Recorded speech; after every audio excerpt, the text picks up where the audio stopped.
Hey there, it's Dr. Tom with EBM Fitness Solutions, and in this video I'm going to walk you through how to do proper incline push-ups. So this is a great option if you're struggling to do push-ups the right way on the floor. A lot of people just assume they need to be on the floor, so they get on the floor and they start doing lousy short reps with no low back control, head and neck are all over the place.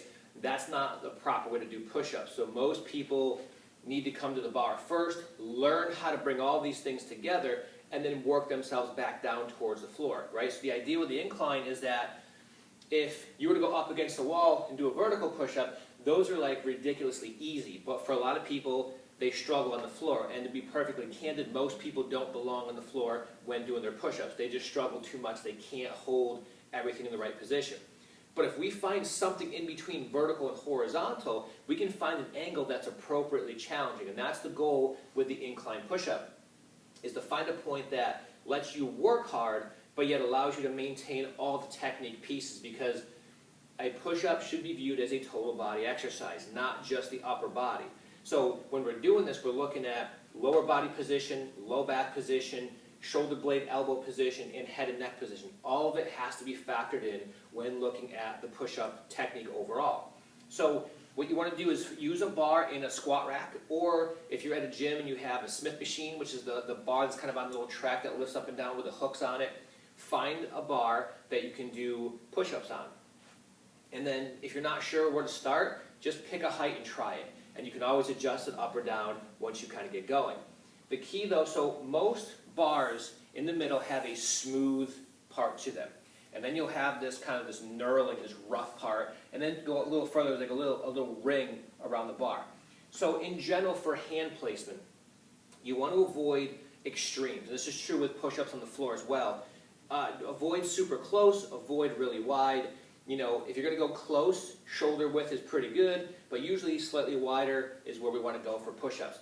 If you go for the smooth part in the middle of the bar, and right where the smooth and the rough come together, stick your thumb there on both sides. So stick your thumbs like this, and now what that's going to do, that's going to space your hands just a little bit wider than your shoulders, and that's a good place to start. You can move it around a little bit if you need to, but that'll be a good place for you to start at least and work from.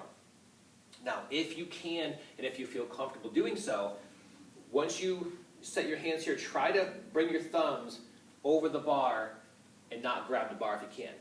It's a small thing there, but if you can rest your hands on top, when you grab here, it will slightly internally rotate the shoulders, and if we can keep your thumbs on top, it lets the shoulders stay a little bit more in a neutral position.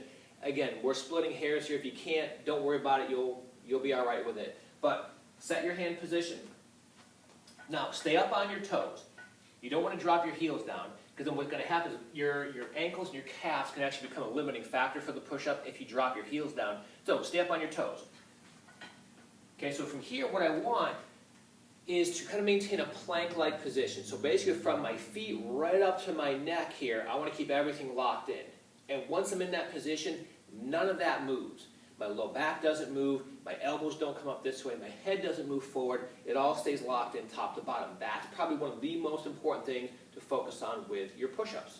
So I set my hands here, I'm up on my toes. Now, at this point, legs are tight, I'm squeezing my glutes, core is tight, I'm going to keep my neck locked in. I'm looking towards like more the trim along the bottom of the wall here. So I don't want my head up, I want to keep my head lined up with the rest of my body.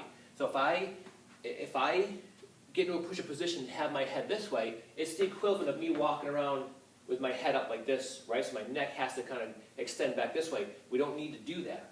So here, eyes are down towards the bottom. Now I'm actively going to squeeze my shoulder blades and pull my elbows back. I'll know that I'm in the right position because the bar should hit me right across the middle of my chest. If it doesn't, then I just move my feet accordingly. If I walk in too far this way, the bar's going to hit too low. If I walk too far back this way, it's going to be up too high. So I would just move my feet closer to the bar if I need to, or away from the bar, to make sure that when I come down, it comes right across the middle of my chest.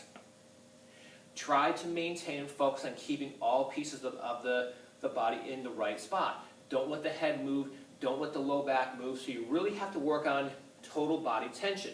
Glutes are tight, core is tight, kind of pack the neck and hold it there, then you can do your push-up. But those are all important parts of the setup. So here, come down, back up. If you struggle on the floor, this is the best place for you to be right now. Work with this, spend as much time as you need, and then as you get stronger, lower the bar down closer and closer to the floor, and then transition back over to doing them on the floor. You can check out the other tutorial video for push-ups on EBM's YouTube channel. It does talk about using a full or a half foam roller once you get on the floor to come down to work on maintaining your technique as you work on working through the full range of motion on the floor. So check that out when you're ready to transition. But in the meantime, spend time getting good at the incline push-up, and then as you make your way back down, you'll have good, solid technique when you get back to the floor.